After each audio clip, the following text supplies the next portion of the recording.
మగవాళ్లలో కూడా కణాల టెస్ట్ అని ఒక్క టెస్ట్ తో మేము అటా ఇటా అని చూడొచ్చు. చాలా వరకు నేను గుంటూరులో చూశాను, చాలా వరకు 50% ఆడవాళ్ళకైతే 50% జెంట్స్ ది కూడా ఇన్ఫర్టిలిటీ వస్తుంది.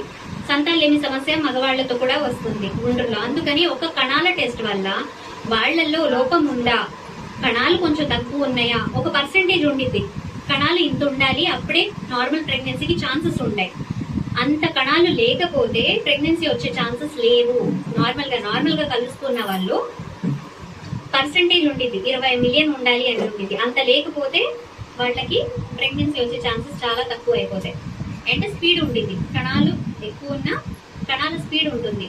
అది వాళ్ళ హెల్త్ ని బట్టి ఉండొచ్చు, లేకపోతే కొన్ని అడిక్షన్స్, సిగరెట్ స్మోకింగ్, ఆల్కహాల్ ని బట్టి ఉండొచ్చు, లేకపోతే స్ట్రెస్ ని బట్టి ఉండొచ్చు, వాళ్ళు చేసే పనిని బట్టి ఉండొచ్చు. సపోజ్ వాళ్ళు కార్పెంటర్స్ లేకపోతే ఫైర్ వర్క్ ఏదో ఎక్కువ వేడి పుట్టించే, లేకపోతే ఆటో డ్రైవర్స్, లారీ డ్రైవర్స్ అలా ఉన్నా కూడా వాళ్ళ కణాలు తక్కువ అయ్యే ఛాన్సెస్ ఉంటాయి. కానీ వాళ్ళు చూసుకోకపోతే ఆ నిందంతా ఆడవాళ్ళ మీద వచ్చేసింది.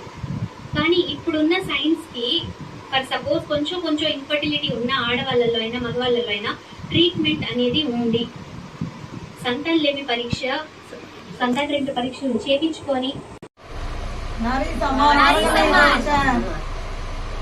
నారీ సమ్మాన్